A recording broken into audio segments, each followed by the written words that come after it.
నమస్తే, welcome to BTV news. ఈనాటి ముఖ్యాంశాలు. సభాపతి అయ్యన్న పాత్రుడు అధ్యక్షతన జరిగిన బీఏసీ సమావేశం. బీఏసీ అసెంబ్లీ షెడ్యూల్ ఖరారు. ఈ నెల 20 వరకు జరగనున్న అసెంబ్లీ సమావేశాలు. మెగా డిఎస్సీకి సంబంధించిన ప్రతి అంశాన్ని పారదర్శకంగా ప్రజలకు అందుబాటులో ఉంచామన్న సీఎం చంద్రబాబు. డిఎస్సీపై వైసీపీ నేతలు చేస్తున్న ఆరోపణలపై శాసనసభలో చర్చకు రావాలని సవాల్. మాజీ సీఎం జగన్ పై మాజీ రాజ్యసభ సభ్యులు తులసిరెడ్డి ఫైర్. జగన్మోహన్ రెడ్డి అసెంబ్లీకి వెళ్లకపోవడంపై అసహనం. సభాపతి అయ్యన్న పాత్రుడు అధ్యక్షతన బీఏసీ సమావేశమైంది. బీఏసీ అసెంబ్లీ షెడ్యూల్ ఖరారు చేసింది. అసెంబ్లీ సమావేశాలు ఈ నెల 20 వరకు నిర్వహించాలని బీఏసీ నిర్ణయించింది. స్థానిక సంస్థల ఎన్నికల్లో బీసీ రిజర్వేషన్లపై రేపు చర్చించాలని నిర్ణయించగా 9 ఆర్డినెన్స్లని బిల్లుల రూపంలో తీసుకుని రావాలని నిర్ణయించారు. ఏపీఎస్సీ గ్రూప్ 1 అక్రమాలపై ఈ నెల 19న చర్చించనున్నారు. 4 రోజుల పాటు ఏపీ అసెంబ్లీ సమావేశాలను నిర్వహించాలని బీఎస్సీలో నిర్ణయించారు. స్పీకర్ అయ్యన్న పాత్రుడు అధ్యక్షతన బిజినెస్ అడ్వైజరీ కమిటీ సమావేశం జరిగింది. ఇందులో భాగంగా సమావేశాల షెడ్యూల్ ని ఖరారు చేశారు. రేపు బీసీ రిజర్వేషన్ నివేదిక ప్రవేశపెట్టాలని నిర్ణయించడం జరిగింది.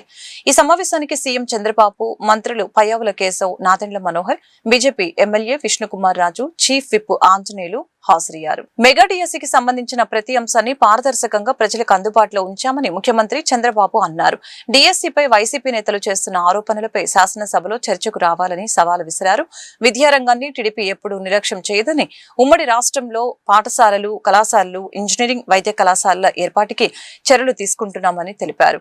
డిఎస్సీ అభ్యర్థులు తమ కష్టంతో ఉద్యోగాలు సాధించారని, ప్రభుత్వంపై కుట్రలు పన్నే వారిని ఎదుర్కొనే శక్తి తమకుందని చంద్రబాబు అన్నారు. మెగా డిఎస్సీ నియామకాల అంశంపై ఏపీ శాసనసభలో ముఖ్యమంత్రి చంద్రబాబు నాయుడు ప్రసంగించారు.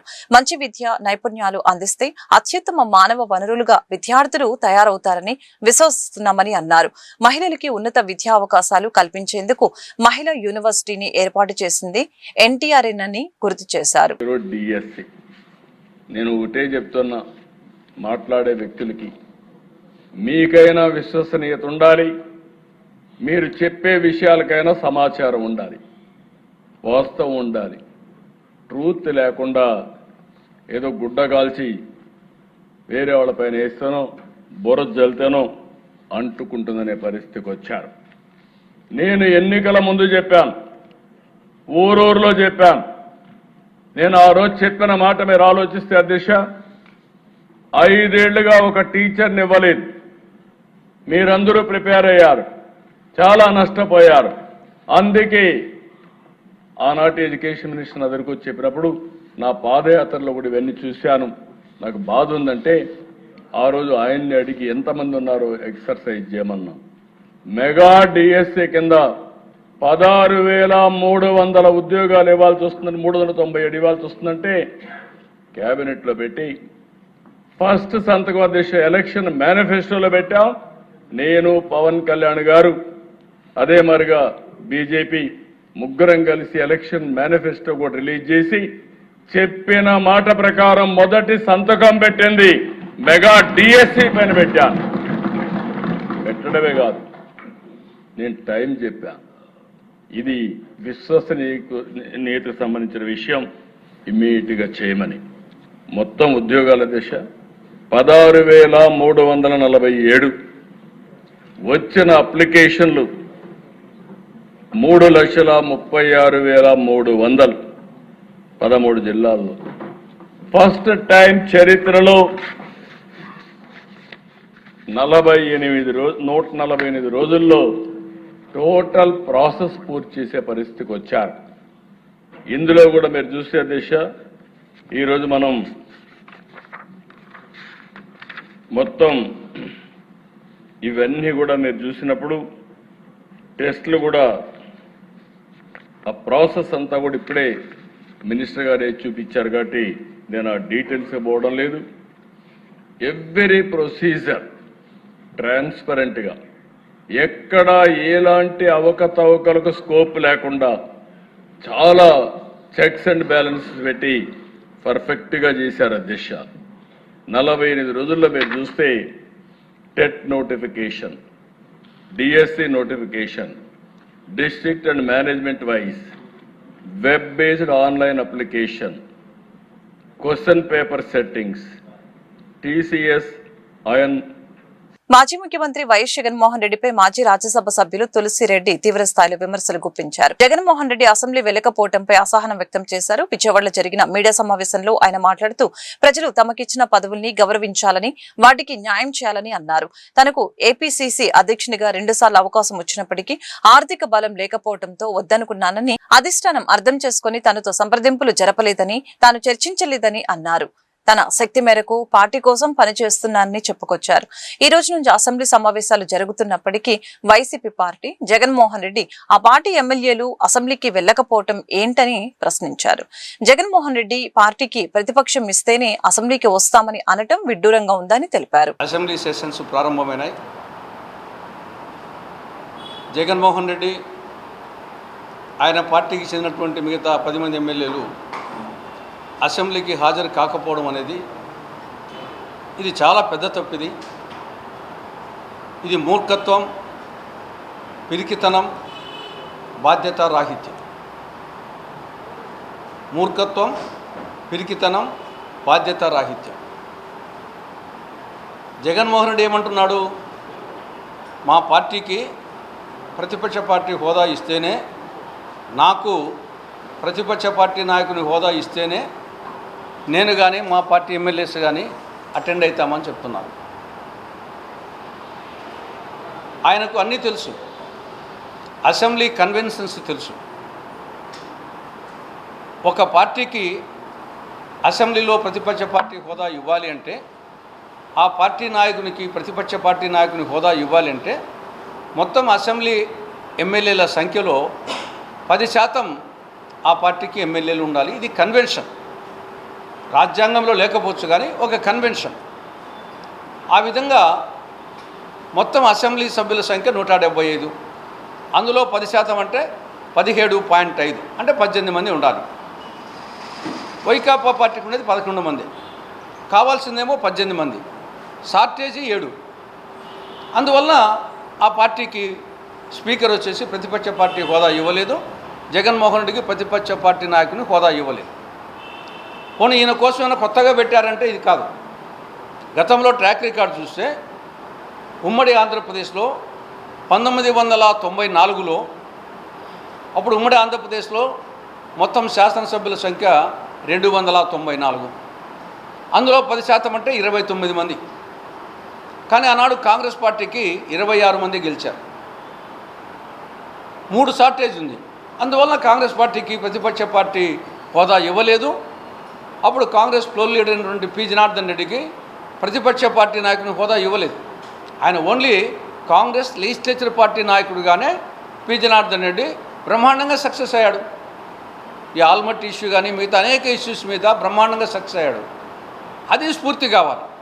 80 ఏళ్ల స్వాతంత్ర దినోత్సవ వేడుకలు జరుపుకున్న వెంటనే ఏపీయూడబ్ల్యూజే 70 వసంతాల సంబరాలు జరుపుకోవడం ఆనందంగా ఉందని విజయవాడ ఎంపీ కేశినేని చిన్ని, ఎమ్మెల్యే బోండా ఉమా అన్నారు.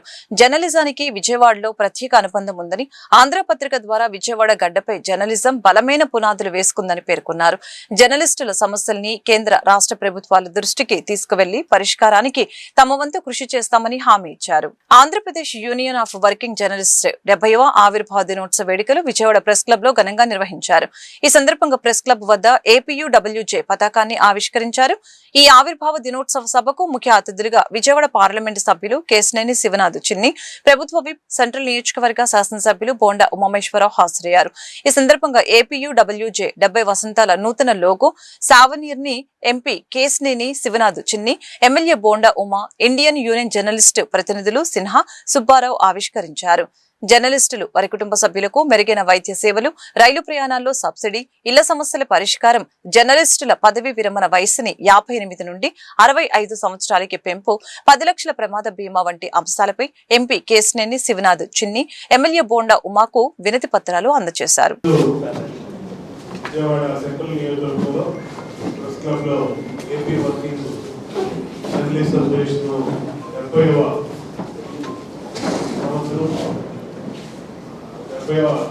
వార్షికోత్సవం చేసుకోవడం సంతోషం. దానికి అధ్యక్షులుగా సుబ్బారావు, అలాగే జయరాజ్ గారు సెక్రటరీగా, ఇంకా వివిధ జిల్లాల నుంచి ఇచ్చేసినటువంటి జర్నలిస్టులు అందరూ కూడా హృదయపూర్వక అభినందనలు. ఈరోజు ఇప్పుడే పార్లమెంట్ సభ్యులు చెప్పారు, కేసీఆర్ శ్రీనివాసరెడ్డి గారు చాలా ఛాలెంజ్లతో కూడుకున్నటువంటి వృత్తి జర్నలిజం. ఎందుకంటే రాత్రి అయినా పగలైనా మీకు అంటే ఇక్కడ జయరాజ్ గారు చెప్పారు 60 సంవత్సరాల వరకు రిటైర్మెంట్ లేకుండా చేయాలి. 65 సంవత్సరాలు గారు ఓపుకున్నంత వరకు మిమ్మల్ని ఎలా చేయాల్సిందే తప్పదు. ఎందుకంటే ఇవాళ రాత్రి లేదు పగలు లేదు, ఎప్పుడు ఏ ఇన్సిడెంట్ జరిగినా అక్కడికి వెళ్ళమని కార్యాలయానికి ఫోన్ వచ్చినా లేదంటే పైన ఉన్నటువంటి సీనియర్ జర్నలిస్ట్ చెప్పినా ఆఫీస్ చెప్పినా ఖచ్చితంగా వెళ్ళాలి, కవర్ చేయాలి. టెక్నాలజీ మారినాక ఇవాళ ఆధునిక టెక్నాలజీలో ఎవరు స్పీడ్గా ఉంటే వాళ్ళే ఇవాళ రాజ్యంలాగా అయిపోయింది. ఒకప్పుడు ఇలా చెప్పారు చిన్ని గారు, ఆంధ్రపత్రిక, ఆంధ్రప్రభ లేదంటే అప్పుడు పత్రికలు పొద్దున్న వస్తే కానీ దేశంలో ఏం జరిగింది, రాష్ట్రంలో ఏం జరిగింది, ఊళ్ళో ఏం జరిగింది, జిల్లాలో ఏం జరిగింది తెలిసింది కాదు. ఇవాళ స్పాట్లో ఇక్కడ ఉన్నాయి 10 కొట్టాలున్నాయి, 20 ఇవన్నీ మాట్లాడుతూ ఉంటాం. ఇలా బోనామా మాట్లాడిన ఆల్రెడీ క్లాష్ వెళ్ళిపోతుంది. అట్లాగా చిన్ని గారు మాట్లాడి వెళ్ళిపోతుంది. ఎవరైనా సరే ఏ సందర్భంలో కొన్ని మాట్లాడితే కూడా మాట్లాడినట్టు వెళ్ళిపోతాయి. మొన్న ఆయన హాస్పిటల్లో సీరియస్గా ఉందంటే ఆయన వెళ్ళిపోయాడని చెప్పేసి ఆయన బాబు నేను ఉన్నానని చెప్పి వాళ్ళ కుటుంబ సభ్యులు ఇంకా లేదంటే ఉన్నాడని చెప్పారు. అట్లాగా ఈ స్పీడ్ యుగంలో, బ్రేకింగ్ న్యూస్ యుగంలో ఎలక్ట్రానిక్ మీడియా, సోషల్ మీడియా వచ్చినాక ఎవరి చేతుల్లో కంట్రోల్ లేదు. గత ప్రభుత్వంలో రద్దయిన 26 దళిత గిరిజన సంక్షేమ పథకాలని వెంటనే పునరుద్ధరణ చేయాలని జై భీమ్ భారత్ పార్టీ అధ్యక్షులు జడ శ్రావణ్ కుమార్ డిమాండ్ చేశారు. విజయవాడ గాంధీనగర్ ధర్నా చౌక్ నందు వైఎస్ఆర్సీపీ ప్రభుత్వంలో రద్దయిన దళిత గిరిజన సంక్షేమ పథకాలని వెంటనే పునరుద్ధరించాలని డిమాండ్ చేస్తూ జై భీమ్ భారత్ పార్టీ ఆధ్వర్యంలో నిర్వహించిన సామూహిక నిరసన దీక్ష కార్యక్రమంలో ఆయన పాల్గొన్నారు. ఈ సందర్భంగా ఆయన మాట్లాడుతూ ఏ ప్రభుత్వం అధికారంలోకి వచ్చినా దళితులకి మొండి చేయి చూపిస్తూ వస్తుందని, గత వైఎస్ఆర్సీపీ ప్రభుత్వం దళిత గిరిజన సంక్షేమ పథకాలని రద్దు చేయడం బాధాకరమని అన్నారు. నాయకులు మారుతున్నా దళిత గిరిజన ఆదివాసీ బహుజనుల తలరాతలు మారటం లేదని, మన కోసం న్యాయంగా పోరాడే ఒక పార్టీ అయినా ఇప్పటి వరకు రాష్ట్రంలో ఉందా అని ప్రజలందరూ ఆత్మ పరిశీలన చేసుకోవాలని అన్నారు. దళిత గిరిజన ఆదివాసీ బహుజనుల పక్షాన నిలబడేది, వారికి న్యాయం జరిగే వరకు పోరాడేది జై భీమ్రావ్ పార్టీ అని స్పష్టం చేశారు. ఆంధ్రప్రదేశ్ రాష్ట్రంలో మీకు మేనమామని దళిత బహుజన ఆదివాసీ జీవితాల కోసం, వారి జీవిత అభ్యున్నతి కోసం నేను పాటుపడతాను అని చెప్పినటువంటి ఒక వ్యక్తిని నమ్మి చర్చిల్లో ఉన్నటువంటి చాలా మంది దేవుని మీద ప్రమాణం చేసి దీపాలు ఆర్పి ఓట్లేశారు. చర్చిల దగ్గర, చిన్న చిన్న బడ్డీ కొట్ల దగ్గర, పొలాల్లో పనిచేసే మన అవ్వలు, తాతలు, అన్నలు, అక్కలు, పెద్దమ్మలు, చిన్నమ్మలు సాయంత్రానికి ఇంటికి వచ్చేటప్పుడు 1 కేజీ బియ్యం కొనుక్కొని ఇంటికి వచ్చి 2 రూపాయల టమాటాలు, 1 రూపాయి పచ్చిమిరపకాయలు కొనుక్కొని ఇంటికి వచ్చి 1 కేజీ బియ్యం ఉండి ఆ 3 రూపాయల కర్రీతోటి ఇంట్లో ఉన్న 6 కలిసి తినేటువంటి నిరుపేద కుటుంబాలు, ఇంచుమించుగా 90% కుటుంబాలు ఏమని ఓటేసాయో తెలుసా? మన జీవితాలు జగన్మోహన్ రెడ్డి, రాజశేఖర్ రెడ్డి కొడుకొస్తే మారిపోతాయంట అని పచ్చడి మెతుకులు తింటూ పచ్చని ఆలోచన చేసి చిక్కని మద్దతునిచ్చి 151 సీట్లు ఇచ్చి కూర్చోబెడితే ఈ మహానుభావుడు చేసిన పని ఏంటో తెలుసా? చివరికి ఆ పచ్చడి మెతుకులు తినటానికి కూడా లేని ఒక దౌర్భాగ్యకరమైనటువంటి జీవితాన్ని ఆంధ్రప్రదేశ్ రాష్ట్రంలో దళిత ఆదివాసీల కుటుంబాల్లో ఇచ్చిన వ్యక్తికి మళ్ళీ ఓటేయాలని మీ మనసు అనిపిస్తుందా? మీ మనసు అనిపిస్తుందా? మీ మనసు అనిపిస్తుందా? దయచేసి చెప్పాలి బిగ్గరగా. Very good.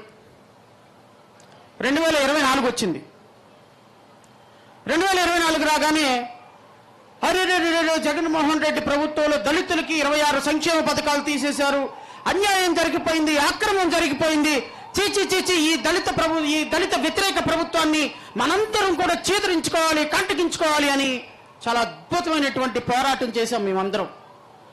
మేమందరం పోరాటం చేసి ప్రభుత్వానికి వ్యతిరేకంగా పోరాటం చేశాం.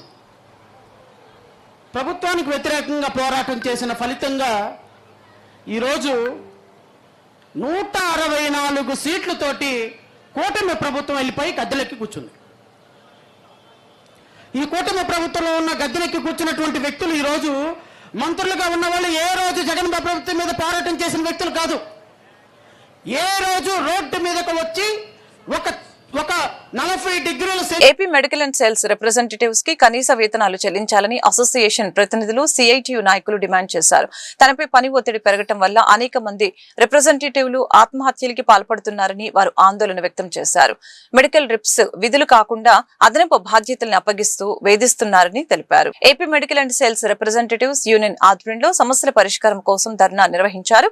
గాంధీనగర్ ధర్నా చౌక్ లో జరిగిన ఈ ఆందోళనకి యూనియన్ నేతలు ప్రతినిధులు నేతృత్వం వహించగా సిఐటియు ప్రతినిధులు సంఘీభావం తెలియజేశారు. ఈ కార్యక్రమంలో మెడికల్ సేల్స్ రిప్రజెంటేటివ్ల జీవన ప్రమాణాలు దారుణంగా మారాయని, పని గంటలు లేకుండా విపరీతమైన ఒత్తిడి పెంచే విధంగా యాజమాన్యాలు వ్యవహరిస్తున్నాయని మండిపడ్డారు. పని గంటల్లో నిర్ణయించాలని, వేతన సవరణ చేయాలని, ఉద్యోగ భద్రత కల్పించాలని డిమాండ్ చేశారు. Federation of medical and sales representative అసోసియేషన్కి జాతీయ కార్యదర్శిని. ఇవాళ ఆంధ్రప్రదేశ్లో దాదాపుగా 20 సబ్ యూనిట్స్ ఉన్నాయి. మాకు 20 సబ్ యూనిట్స్ నుండి కూడా దాదాపుగా 780 మంది ప్రతినిధులు హాజరయ్యారు ఈ ధర్నాకు. ముఖ్యంగా మా డిమాండ్ ఏంటంటే సేల్స్ మోస్ట్ ఎంప్లాయీస్గా 1976లో వచ్చినటువంటి చట్టం ఈ లేబర్ కోడ్స్లో పూర్తిగా నిర్వీర్యం చేశారు. ఈ చట్టం ద్వారా మేము కోల్పోతున్నది ఏంటంటే ఇండస్ట్రియల్ డిస్ప్యూట్ యాక్ట్ కోల్పోతున్నాం, బోనస్ చట్టం కోల్పోతున్నాం, గ్రాట్యుటీ చట్టం కోల్పోతున్నాం, మెటర్నిటీ చట్టం కోల్పోతున్నాం. ఈ చట్టాలన్నీ కూడా సేల్స్ మోస్ట్ ఎంప్లాయీస్ 1976 చట్టంతో ముడిపడి ఉన్నాయి. మాకున్నది మెడికల్ అండ్ సేల్స్ రిప్రజెంటేటివ్ ఒకే ఒక చట్టం, సేల్స్ మోస్ట్ ఎంప్లాయీస్ చట్టం. సో ఇవాళ మేము కేంద్ర ప్రభుత్వాన్ని డిమాండ్ చేస్తున్నాం సేల్స్ మోస్ట్ చట్టాన్ని యథావిధిగా ఉంచాలని చెప్పేసి. అలాగే ఇప్పటి వరకు కూడా ప్రతి పనిలో కూడా కేంద్ర ప్రభుత్వం అన్ని విధాలుగా పని పద్ధతులను నిర్దేశించింది. కానీ మెడికల్ అండ్ సేల్స్ రిప్రజెంటేటివ్ గత దశాబ్దాల కాలంగా మేము రిక్వెస్ట్ చేస్తున్నాం మెడికల్ అండ్ సేల్స్ రిప్రజెంటేటివ్కి పని పద్ధతులు నిర్దేశించాలి అని చెప్పి. బికాజ్ పని పద్ధతులు లేనందువల్ల ఇవాళ కంపెనీ యాజమాన్యాలు మెడికల్ రిప్రజెంటేటివ్ని విపరీతమైనటువంటి పని ఒత్తిడితోనూ విపరీతమైనటువంటి పనులతో పనిచేసుకున్నాడు. యాక్చువల్గా మెడికల్ రిప్రజెంటేటివ్ చేయాల్సిన పని ఏంటంటే డ్రగ్ గురించి డాక్టర్స్కి చెప్తారు, ఫార్మకోకైనెటిక్ ఫార్మకోడైనమిక్ గురించి చెప్తారు. కానీ ఇవాళ యాజమాన్యం మాతోటి ప్రొద్దున్నే పాలు ప్యాకెట్లు వేపించడం, పేపర్లు వేపించడం, గిఫ్ట్లు పంచడాలు చేయడం, లేదా ఒక రౌండ్ టేబుల్ సమావేశాలు పెట్టడం, చాయ్పై చర్చ పెట్టడం, హోటల్స్కి వెళ్ళి భోజనాలు తినిపియండి అని చెప్పడం, ఇలాంటి విపరీతమైనటువంటి పని పద్ధతులతో మమ్మల్ని ఒత్తిడి గురి చేస్తున్నారు. అందుకే ఇవాళ చూస్తే మెడికల్ అండ్ సేల్స్ రిప్రజెంటేటివ్ చాలామంది సూసైడ్ చేసుకొని చనిపోతున్నారు. అందుకనే కేంద్ర ప్రభుత్వాన్ని మేము డిమాండ్ చేస్తున్నాం మెడికల్ అండ్ సేల్స్ రిప్రజెంటేటివ్కి ఎట్టి పరిస్థితుల్లోనూ పని పద్ధతులను నిర్దేశించాలని చెప్పేసి. అట్లా మూడో ముఖ్యమైన డిమాండ్ ఏంటంటే ఇవాళ medical sales representatives perennial job, దాన్ని కూడా ఇవాళ ఫిక్స్డ్ టర్మ్ ఎంప్లాయ్మెంట్కి తీసుకొచ్చి 11 నెలల కాంట్రాక్చువల్ లేబర్ తీసుకొని వచ్చేసి 11వ నెల మళ్ళీ విత్డ్రా చేసుకోవడం, మళ్ళీ 12వ నెల నుంచి మళ్ళీ 11 నెలలు ఫిక్స్డ్ టర్మ్ ఎంప్లాయ్మెంట్ తీసుకోవడం వల్ల మెడికల్ అండ్ సేల్స్ రిప్రజెంటేటివ్ విపరీతమైనటువంటి పని ఒత్తిడితో కుంగిపోతున్నాడు. అందుకనే ఫిక్స్డ్ టర్మ్ ఎంప్లాయ్మెంట్ అనేది మెడికల్ అండ్ సేల్స్ రిప్రజెంటేటివ్ నుంచి పూర్తిగా తీసివేయాలని చెప్పేసి కూడా డిమాండ్ చేస్తున్నాం. Andhra Pradesh medical and sales representatives union fMRI కలిపి ఈరోజు ధర్నా నిర్వహిస్తూ ఉన్నాయి. ధర్నాలో ప్రధానంగా 4 లేబర్ కోడ్లని రద్దు చేయాలని, ఫిక్స్డ్ టర్మ్ ఎంప్లాయ్మెంట్ ఏదైతే ఉందో అది మెడికల్ రెప్స్కి ఈ రంగంలో అనుమతించకూడదని చెప్పి, అలాగే ప్రభుత్వ మందుల రంగ పరిశ్రమల్ని పునరుద్ధరించాలని, మెడికల్ రెప్స్ని హైలీ స్కిల్డ్ కేటగిరీగా గుర్తించి కనీస వేతనం 35,800 రూపాయలుగా నిర్ణయించి అమలు చేయాలని, అట్లాగే మందుల్ని సామాన్య ప్రజానీకానికి అందుబాటులో తేవాలని కోరుతూ ధర్నా నిర్వహిస్తూ ఉన్నారు. ఈ ధర్నాకి సిఐటియు ఏపీ కమిటీ సంపూర్ణమైన మద్దతు తెలియజేస్తోంది. కేంద్రంలో ఉన్న మోడీ ప్రభుత్వం ఇప్పటికైనా లేబర్ కోడ్లని రద్దు చేయాలని, రాష్ట్రంలో ఉన్న కూటమి ప్రభుత్వం గత 15 ఏళ్లుగా రాష్ట్రంలో ప్రభుత్వాలు మారుతున్నాయి కానీ విధానాలు మారటం లేదు. గత 15 ఏళ్లుగా రాష్ట్రంలో కనీస వేతనాలను సవరించలేదు. సవరించకుండా 50 లక్షల మంది మెడికల్ రెప్స్తో సహా 50 లక్షల మంది కార్మికులకి నష్టం కలిగిస్తోంది కూటమి ప్రభుత్వం. ఇప్పటికైనా రాష్ట్రంలో కనీస వేతనాలను సవరించాలని మెడికల్ రెప్స్కి విజయవాడ కొత్త గవర్నమెంట్ హాస్పిటల్ వద్ద జూనియర్ డాక్టర్లు ఆందోళన ఉధృతం చేశారు. తమ ప్రధానమైన 3 డిమాండ్లను వెంటనే నెరవేర్చాలని కోరారు. తమ స్టైఫ్ ని 15% పెంచవలసిందిగా విజ్ఞప్తి చేశారు. ఈ సందర్భంగా జూనియర్ డాక్టర్లు మాట్లాడుతూ రిటైర్మెంట్ వయసు 62 నుంచి 65కు పెంచడం వలన చాలా మంది యువతకు అవకాశం లేకుండా పోతుందని చెప్పారు. NSPHD స్టూడెంట్స్ తీసుకోవటం వలన MBBS చదివిన వాళ్ళకి అవకాశం లేకుండా పోతుందని అన్నారు. తాము ప్రభుత్వాన్ని అడిగేది ఒకటే, 2008 నుంచి 2009 జీవో ప్రకారం తమకి రావాల్సిన 15% ఇవ్వాలని కోరుతున్నామని అన్నారు. తమకు ప్రభుత్వం నుంచి లిఖిత పూర్వక హామీ ఇచ్చేంత వరకు ఈ సమ్మెని ఇలాగే కొనసాగిస్తామని తెలియజేశారు. భార్గవ్, మేము ఇక్కడ post graduate Siddhartha medical college Vijayawada. మేము ఈరోజు ఎమర్జెన్సీ ఆపడం అనేది ఒక రోజులో తీసుకున్నది కాదు. మేము గత 8 నెలలుగా గవర్నమెంట్తో చర్చలు అవన్నీ సంప్రదించులు అవన్నీ జరుపుతూనే ఉన్నాం. కానీ మాకు ఎటువంటి భరోసా, ఎటువంటి రాతపూర్వకంగా ఎటువంటి ఒక భరోసా అందక చివరికి స్ట్రైక్ దిగాము. అయితే ప్రస్తుతం ఏమి అంటే మేము ఈ స్ట్రైక్ కూడా ఒకేసారి ఎమర్జెన్సీ ఏమి దిగలేదు. ఆగస్టు 10వ తారీఖు నుంచి ఇలా ఫేజెస్ వైజ్ చేస్తామని చెప్తానే ఉన్నాం. మొత్తం నాన్ ఎమర్జెన్సీస్, తర్వాత ఎమర్జెన్సీస్. ఒకటి గుర్తుంచుకోవాలి, మేము ఇక్కడ జూనియర్ డాక్టర్లుగా ఎమర్జెన్సీస్ ఆపుతున్నాం అంటే అది మేము ఎంతో బాధతోనే ఆపుతున్నాం. కొద్దిగా మా ఆవేదనని, మా బాధను కూడా మీరు అందరూ అర్థం చేసుకోవాలి. గవర్నమెంట్ మీద కూడా కొద్దిగా ప్రెజర్ వస్తే ఎమర్జెన్సీ ఆపితే అప్పటికన్నా మాకు కొద్దిగా స్పందనిస్తారనే ఉద్దేశంతోనే ఎమర్జెన్సీ ఆపడం జరిగింది. ఇది తప్పక దిగిన చర్య. ఇది మేము కోరుతున్నది ఒకటే, మాకు న్యాయబద్ధంగా ఏదైతే 2008, 2009లో జీవోలు వచ్చినాయో వాటి ప్రకారం 2 సంవత్సరాలు 15% పెంచాలని ఏదైతే ఇచ్చారో ఆ జీవోల ప్రకారం మేము అడుగుతున్న న్యాయబద్ధమైన మా హక్కుని మాకు వీలైన తొందరగా గవర్నమెంట్ వాళ్ళు అందజేయాలి, మాకు రాతపూర్వకంగా అని కోరుకుంటున్నాము. అది మా మొదటి డిమాండ్. రెండోది ఏంటి అంటే, ఉద్యోగస్తుల పదవి విరమణ 62 నుంచి 65కి పెంచారు. అలా పెంచుకుంటూ వెళ్ళడం వల్ల కొత్తగా జాయిన్ అయ్యే వాళ్ళు చాలా ఇబ్బందులు తలెత్తే అవకాశాలు ఉన్నాయి. దాన్ని కూడా మేము 62 ఉంచాలని కోరుతున్నాం. మూడవది, గవర్నమెంట్ హాస్పిటల్లో MBBS చేసిన వాళ్ళు కాకుండా ఇతరులు అంటే MSc, ఇలా PhD ఇలా చేసిన వాళ్ళని గవర్నమెంట్లో డాక్టర్లు చేయాల్సిన పోస్టులు తీసుకుంటున్నారు. అలా తీసుకోకుండా ఓన్లీ MBBS చేసిన వాళ్ళే ఉండాలని మేము కోరుతున్నాం. మీకు తెలియదు ఏముంది, MBBS చేసిన వాళ్ళు చాలా మంది నిరుద్యోగంతో బాధపడే వాళ్ళు బయట చాలా మంది ఉన్నారు. కాబట్టి ఆ అవకాశాలు MBBS వాళ్ళకి కల్పించాలని మేము కోరుకుంటున్నాం. ఈ 3 డిమాండ్లు వీళ్ళని తొందరగా గవర్నమెంట్ నెరవేర్చాలి. వీటిలో ముఖ్యంగా మా స్టైపెండ్ది అది తొందరగా మాతో చర్చలు జరిపి ఒక సమితిలోకి వస్తే ఈ స్ట్రైక్ కూడా మేము వీళ్ళని తొందరగా విరమించాలనే ఉద్దేశంతోనే ఉన్నాం. మేము ఆశిస్తుంది ఏంటంటే, గవర్నమెంట్ నుంచి రాతపూర్వకంగా, లిఖితపూర్వకంగా ఒక భరోసా మాకు కావాలి. మేము అందరినీ కూడా, పేషెంట్లందరినీ కూడా, రోగులందరినీ కూడా మేమందరినీ కోరేది ఒకటే, మేము మీ మీద ఏదో చేయాలని కాదు, మా ఆవేదనని అర్థం చేసుకోండి, మా అందరికీ సపోర్ట్ ఇవ్వండి. ధన్యవాదాలు. ఈ స్ట్రైక్ ఇలాగే కంటిన్యూ అవుతుందండి. ఎమర్జెన్సీ సేవలు ఇలాగే నిలిపివేయడం జరుగుతుంది. భరోసా వచ్చేదాకా మేము వేచి చూడటం, న్యాయబద్ధంగా, చట్టబద్ధంగా మేము ఎలా చేయాలో అలాగే చేస్తాం. శాంతియుతంగా మేము చేసే ఈ పోరాటంలో మేము ఎటువంటి వేరే అందరికీ నమస్కారం అండి. నా పేరు డాక్టర్ షేక్ లుక్మన్ అలీ. నేను AP జూడా జనరల్ సెక్రటరీని. ప్రస్తుతం మనం ఇక్కడ సమ్మె ఎందుకు చేస్తున్నామంటే, ప్రభుత్వం ముందు మేము 3 డిమాండ్లు అయితే పెట్టాము. ఒకటి, లాస్ట్ జీవో ప్రకారంగా 15% స్టైఫండ్ హైక్ అనేది మాకు కావాలి. రెండవ డిమాండ్, ఏజ్ రిటైర్మెంట్ ఇష్యూ 62 నుంచి 65 చేశారు. దానివల్ల యూత్కి జాబ్స్ త్వరగా రావు. మూడవది, MSc PhD క్యాండిడేట్స్ని గవర్నమెంట్ మెడికల్ కాలేజెస్లో జాబ్స్ ఇస్తున్నారు. దానివల్ల PGs చేసిన వాళ్ళకి జాబ్స్ రావు, చాలా ఇబ్బంది అవుద్ది. అండ్ ఈరోజు మనం ఎమర్జెన్సీ సర్వీసెస్ అయితే నిలిపివేయడం జరిగింది. ఇది చాలా మాకు బాధాకరమే. కానీ మా ఇబ్బందులు మేము గవర్నమెంట్ హాస్పిటల్లో కష్టపడి పోస్ట్ గ్రాడ్యుయేషన్ ఎంత కష్టపడుతున్నామో మాకు తెలుసు. పొద్దున్న నుంచి రాత్రి దాకా ఏది కావాలన్నా పోస్ట్ గ్రాడ్యుయేట్సే చేస్తారు. సో దాని ప్రకారంగా అండ్ ఇన్ఫ్లేషన్ రేట్స్ గత 2 ఏళ్ల క్రితం 15,000 ఉంది కాలేజ్ ఫీజు, ఇప్పుడు 30,000 చేయడం జరిగింది. ఇలా చూసుకుంటే ఇన్ఫ్లేషన్ రేట్స్ ప్రకారం కానీ, మేము కష్టపడుతున్న విధానం కానివ్వండి, దాని ప్రకారంగా మేము 15% హైక్ అనేది అడగడం జరిగింది. మధ్యాహ్న భోజన పథకం కార్మికులకు కనీస వేతనాలు చెల్లించాలని IFTU రాష్ట్ర ప్రధాన కార్యదర్శి M రామకృష్ణ డిమాండ్ చేశారు.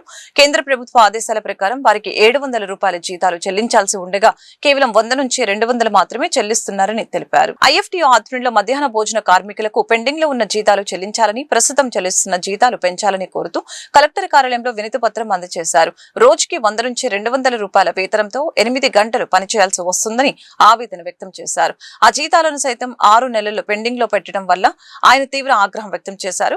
మధ్యాహ్న భోజన కార్మికులకు తక్షణమే పెండింగ్ లో ఉన్న జీతాలని చెల్లించాలని, కనీస వేతన చట్టం అమలు చేయాలని రామకృష్ణ డిమాండ్ చేశారు. రామకృష్ణ, IFTU రాష్ట్ర ప్రధాన కార్యదర్శి.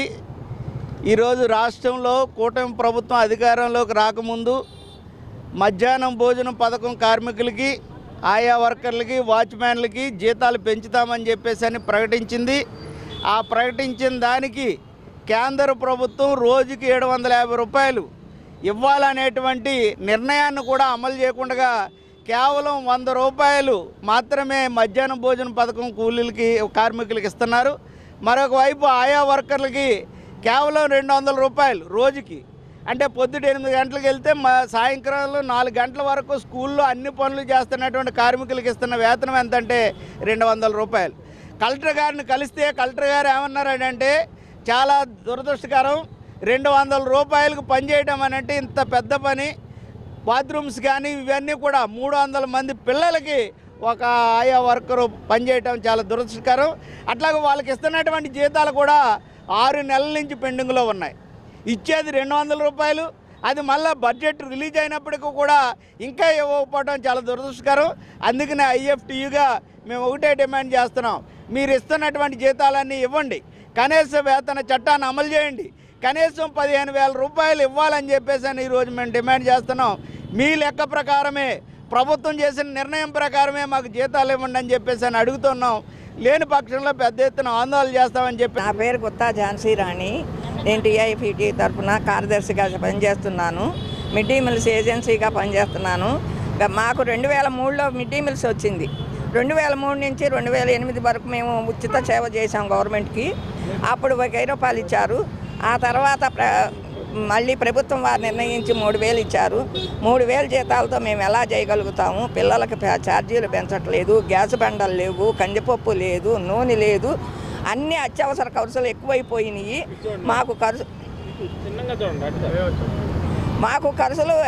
మాకు వేతనలు కూడా పెంచాలండి. గవర్నమెంట్ నిర్ణయించిన వేతన ప్రకారంగా మాకు గవర్నమెంట్ వేతనం పెంచాల్సిందే. మాకు ఐఎఫ్బి టైపును కనుక ధర్నా చేయకపోతే పెరగవని చెప్పేసి మేము నూనె కూడా ఇవ్వాలి, గవర్నమెంట్ తరఫునే ఇవ్వాలి. గవర్నమెంట్ గ్యాసు, కందిపప్పు, నూనె 3 సప్లైలు వాళ్ళే చేయాలండి. వాళ్ళు చేస్తేనే మాకు ఇది. గ్యాస్ బండి ఇబ్బందిగా ఉంది మాకు. ఎంఈఓ వాళ్ళు వచ్చి మీరు పొయ్యిల మీద వండటానికి వీల్లేదంటున్నారు. గ్యాస్ బండ సప్లై లేదు మాకు. మేము ఏ విధంగా వండగలుగుతాం? వారేమో వద్దంటున్నారు, ఈడేమో ఇవ్వట్లేదు. మేము ఏ విధంగా వండగలుగుతాం? ఎన్టీఆర్ జిల్లాలో సాగునీటి ప్రాజెక్టుల పరిశీలన కోసం ఆగస్టు 21 నుంచి 25 వరకు యాత్ర చేపట్టినట్లు సిపిఐ జిల్లా కార్యదర్శి దోనిపూడి శంకర్ తెలిపారు. ఎన్టీఆర్ జిల్లాలో ఉన్న 118 ఎత్తిపోతల పథకాల్లో 40 వరకు కనుమరుగైపోయాయని ఆయన ఆందోళన వ్యక్తం చేశారు. గత వైసీపీ ప్రభుత్వం మాదిరిగానే కూటమి ప్రభుత్వం కూడా పెండింగ్ ప్రాజెక్టుల్ని పట్టించుకోవడం లేదని ఆయన ధ్వజమెత్తారు. దాసరి భవన్ లో ఏర్పాటు చేసిన విలేకరుల సమావేశంలో సిపిఐ జిల్లా కార్యదర్శి దోనిపూడి శంకర్ మాట్లాడారు. ఎన్టీఆర్ జిల్లాలో కృష్ణానది, మున్నేరు, పాలేరు, వైరా ఏరు, కల్లేరు వంటి నదులు మరియు 4 ప్రవహిస్తున్నప్పటికీ పంటలకు నీరందక రైతాంగం తీవ్ర నష్టాల పాలవుతుందని అన్నారు. నందిగామలో 66, జగ్గేపేటలో 30, మైలవరంలో 21 లీవులతో పాటు తిరువూరులో చెక్ డ్యాంలు ఉన్నాయని చెప్పారు. కానీ పాలకుల నిర్లక్ష్యం వల్ల ఈ పథకాలన్నీ నేడు మూలన పడ్డాయని, జిల్లాలో సాగునీటి ప్రాజెక్టుల పరిస్థితి దయనీయంగా మారిందని అన్నారు. ఎన్టీఆర్ జిల్లాలో పెండింగ్ ప్రాజెక్టుల సాధన కోసం తాగునీరు, సాగునీరు అభివృద్ధికి సోపానాలుగా భావిస్తూ ఆగస్టు 21, 22, 23వ తేదీలలో జిల్లా అన్ని నియోజకవర్గాల్లో సిపిఐ పరిశీలన జాతాని నిర్వహిస్తూ ఉన్నది. 21వ తేదీ ఉదయం ఇబ్రహీంపట్నం నుండి ప్రారంభమైనటువంటి జాతా 23వ తేదీ విజయవాడ నగరంతో ముగుస్తుంది. ప్రత్యేకించి అనేక 118 ఎత్తిపోతల పథకాలు మన జిల్లాలో ఉన్నాయి. 40 ఎత్తిపోతల పథకాలు కనుమరుగైపోయినటువంటి పరిస్థితి. వాటి ఊసే లేదు, వాటి ప్రస్తావన లేనటువంటి పరిస్థితి మనం చూస్తున్నాం. ప్రధానమైనటువంటి ఎత్తిపోతల పథకాలు కూడా ఈ రోజున ఉన్నటువంటి ఎల్నినో ప్రభావం, వర్షాలు లేక రైతు ఆకాశం వెంక చూస్తూ కన్నీరు కార్చడానికి కూడా కళ్ళల్లో నీరు లేనటువంటి పరిస్థితుల్లో ఇవాళ రైతాంగం ఎదుర్కొంటూ ఉన్నటువంటి పరిస్థితి ఉన్నది. కంచెల వేదాద్రి పథకానికి సంబంధించి 17,366 ఎకరాలు సాగునీటి కింద, ఆయుకట్ట కింద వచ్చేటువంటి పరిస్థితి. 15 కోట్లు కేటాయింపు చేశారు, కానీ అభివృద్ధి మాత్రం, కేటాయింపులు మాత్రం ఉన్నాయి, కానీ అక్కడ పనులు సాగినటువంటి పరిస్థితి చూస్తున్నాం. అలాగే ముఖ్యమైనటువంటి తారక రామ ఎత్తిపోతల పథకం, బుడమేరు డైవర్షన్ కెనాల్ పైన దాన్ని నిర్మించారు. 13,500 ఎకరాల సాగు భూమి 5 కోట్లు కేటాయించారు కేవలం లెఫ్ట్ కెనాల్ పైన. కాబట్టి ఈ తారక రామ ఎత్తిపోతల పథకం అనేటువంటి చాలా కీలకమైనటువంటి ప్రాంతం మైలవరం నియోజకవర్గంలో. అలాగే జగ్గైపేట, నందిగామ పరిసర ప్రాంతాలకు సంబంధించినటువంటి ముఖ్యాల వేదాద్రి ఎత్తిపోతల పథకం 30,000 ఎకరాల సాగు భూమి ఆ ఆయకట్టు కిందకు వస్తున్నటువంటి పరిస్థితి. విజయవాడ నగరాన్ని తక్షణమే గ్రేటర్ విజయవాడగా ప్రకటించాలని వైకాపా నేత పోతిన మహేష్ డిమాండ్ చేశారు. అసెంబ్లీ సమావేశాల్లో గ్రేటర్ విజయవాడపై స్పష్టత ఇవ్వాలని ఆయన సూచించారు. ముఖ్యమంత్రి చంద్రబాబు నాయుడు కూడా రాజధాని ప్రాంతంలో విజయవాడ భాగమని స్పష్టం చేసినందున నగరాన్ని గ్రేటర్ గా విస్తరించాల్సిన బాధ్యత ప్రభుత్వంపై ఉందని అన్నారు. బందర్ రోడ్లోని కలెక్టర్ కార్యాలయంలో నిర్వహించిన ప్రజా ఫిర్యాదుల కార్యక్రమంలో వైసీపీ నేత పోతిన మహేష్ పార్టీ నేతలతో కలిసి ఎన్టీఆర్ జిల్లా కలెక్టర్ లక్ష్మీషాను కలిసి వినతి పత్రం అందజేశారు. అనంతరం ఆయన మీడియాతో మాట్లాడారు. విజయవాడను గ్రేటర్ గా ప్రకటించకపోతే భవిష్యత్తులో నగరానికి భారీ నష్టం జరుగుతుందని తెలియజేశారు. గతంలో వైఎస్ జగన్మోహన్ రెడ్డి చెప్పిన మావిగన్, మచిలీపట్నం, విజయవాడ, గుంటూరు భాగంలో విజయవాడ అమరావతిలో కీలక భాగంగా ఉందని గుర్తు చేశారు. ఈ అంశంపై పురపాలక శాఖ మంత్రి నారాయణ, ఎంపీ కేశినేని చిన్ని స్పష్టమైన ప్రకటన చేయాలని, లేని పక్షంలో ప్రజా సంఘాలు, మాజీ కార్పొరేటర్లతో కలిసి పెద్ద ఎత్తున ఆందోళన చేపడతామని హెచ్చరించారు. విజయవాడ నగరం గ్రేటర్ విజయవాడ చెయ్యాలి. గ్రేటర్ విజయవాడ ఇప్పుడు చెయ్యకపోతే భవిష్యత్తులో జరిగేటువంటి అవకాశం లేదని కూటమి ప్రభుత్వానికి మేమైతే చాలా స్పష్టంగా తెలియజేస్తూ ఉన్నాం. విజయవాడ నగరం వాణిజ్య నగరం, ఆర్థిక నగరం, విద్య, వైద్యం, రవాణా, కనెక్టివిటీ ఉన్నటువంటి నగరం. మరి ఇట్లాంటి నగర పరిధి పెంచకపోకుండా విజయవాడ నగరాన్ని అభివృద్ధి చేయకపోతే ఈ రాష్ట్రం అభివృద్ధి చెందదు. ఈ రాష్ట్రం అభివృద్ధి చెందాలంటే ఖచ్చితంగా విజయవాడ నగరాన్ని గ్రేటర్ చేర్చి తీరాలని మేమందరం కూడా మరి బలంగా ప్రభుత్వానికి తెలియజేస్తున్నాం. విజయవాడ నగరాన్ని గ్రేటర్ చేయడం అంటే హద్దులు పెంచడం కాదు. విజయవాడ నగరాన్ని అభివృద్ధి చేయడం, మౌలిక వసతుల్ని మెరుగుపరచడం, రవాణాని మెరుగుపరచడం, కనెక్టివిటీని మెరుగుపరచడం, దీంతోపాటు పెట్టుబడులు, పరిశ్రమల్ని తీసుకురావడం, మెరుగైనటువంటి జీవన ప్రమాణాలని పెంపొందించడం, ఐటీ సెక్టార్ని తీసుకురావడం అని కూడా ఈ సందర్భంగా మేమైతే ప్రభుత్వానికి తెలియజేస్తున్నాం. ముఖ్యంగా వైఎస్ జగన్మోహన్ రెడ్డి గారు కూడా మావిగన్ అని చెప్పారు. అందులో కూడా మచిలీపట్నం, విజయవాడ, గుంటూరు. మరి జగన్ గారు చెప్పినటువంటి మావిగన్లో కూడా విజయవాడ నగరం అమరావతిలో భాగమైంది కాబట్టే ఖచ్చితంగా విజయవాడ నగరాన్ని గ్రేటర్ చేస్తేనే విజయవాడ నగరంతో పాటు ఈ రాష్ట్రం అభివృద్ధి చెందుతుందని కూడా జగన్మోహన్ రెడ్డి గారి ప్రతిపాదనని మేమైతే తెలియజేస్తాము. అదేవిధంగా చంద్రబాబు నాయుడు గారు కూడా 10-15 రోజుల కిందట రాజధాని ప్రాంతం అంటే గుంటూరు, అమరావతి, విజయవాడ నగరం అని చెప్పారు వారు కూడా. మరి చంద్రబాబు నాయుడు గారు చెప్పిన మాటలు కూడా విజయవాడ కూడా రాజధాని ప్రాంతం అని చాలా స్పష్టంగా చెప్పారు.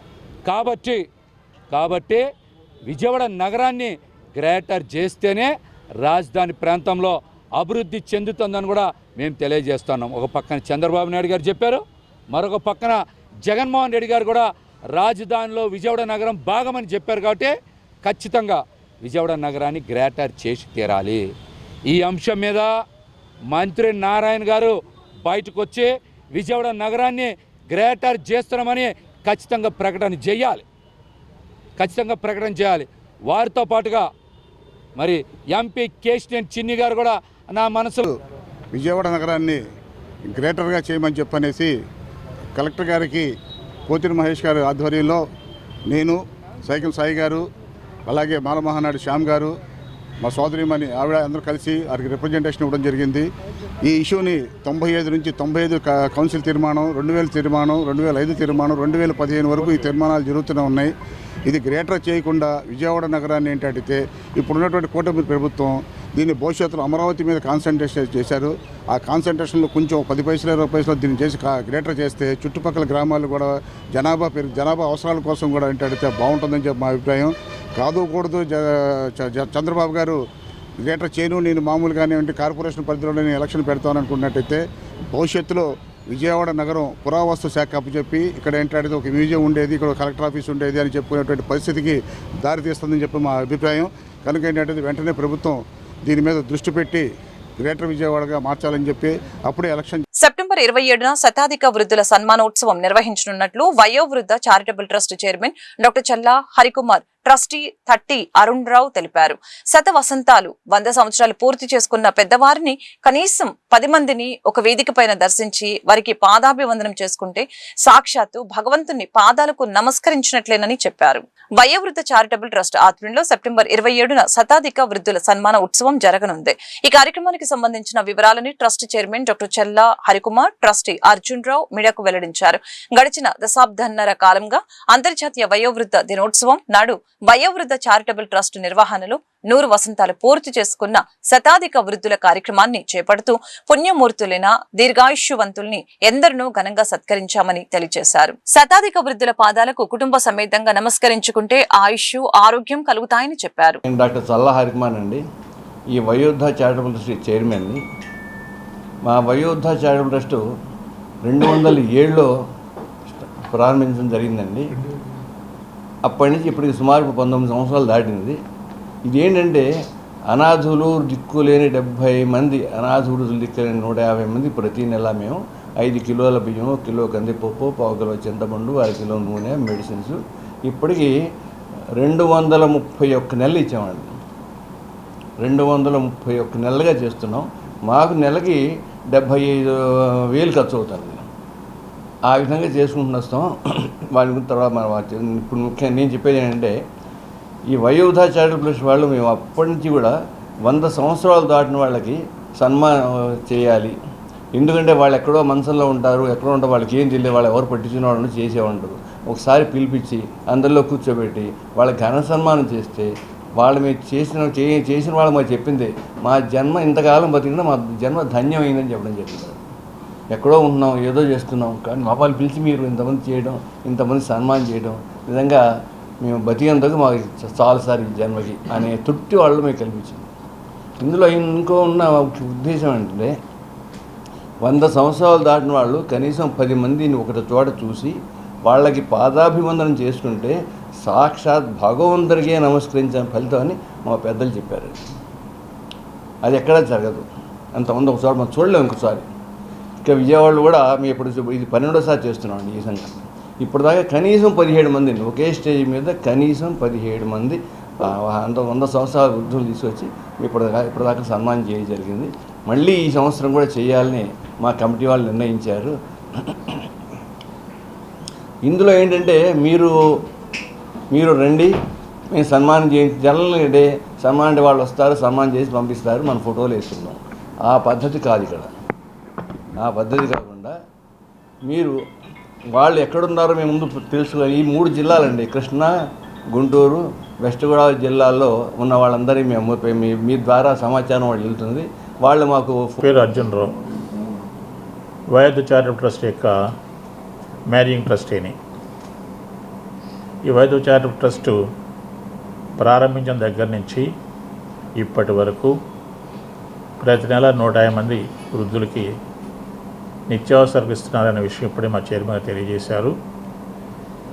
అతి ముఖ్యమైన విషయం ఏంటంటే, సెప్టెంబర్ 27వ తారీఖున ఇదే ప్రాంగణంలో మదర్ తెరిసా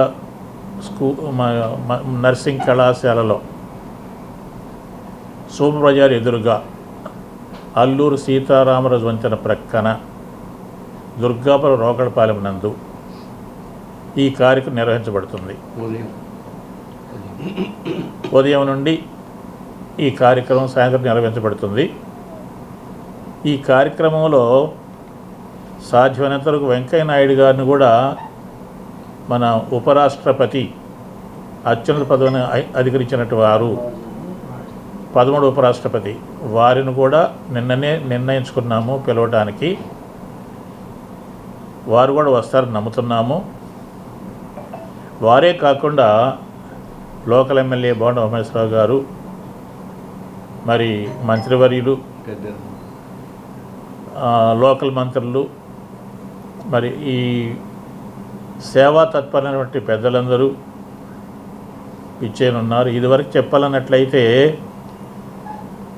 ఇప్పుడు మంత్రిగా ఉన్నటువంటి పార్థసారథి గారు అప్పుడు వచ్చారు ఒకసారి ఈ వృద్ధులిక. వార్తలు ముగించే ముందు ముఖ్యాంశాలు మరొకసారి. సభాపతి అయ్యన్న పాత్రుడు అధ్యక్షతన జరిగిన బీఏసీ సమావేశం. బీఏసీ అసెంబ్లీ షెడ్యూల్ ఖరారు. ఈ నెల 20 వరకు జరగనున్న అసెంబ్లీ సమావేశాలు. ఇక డిఎస్సికి సంబంధించిన ప్రతి అంశాన్ని పారదర్శకంగా ప్రజలకు అందుబాటులో ఉంచామన్న సీఎం చంద్రబాబు. డిఎస్సిపై వైసీపీ నేతలు చేస్తున్న ఆరోపణలపై శాసనసభలో చర్చకు రావాలని సవాల్. మాజీ సీఎం జగన్ పై మాజీ రాజ్యసభ సభ్యులు తులసిరెడ్డి ఫైర్. జగన్మోహన్ రెడ్డి అసెంబ్లీకి వెళ్లకపోవడంపై అసహనం. ఈ వార్తలు ఇంతటితో సమాప్తం. మరొక బులెటిన్ మళ్ళీ కలుద్దాం. నమస్కారం.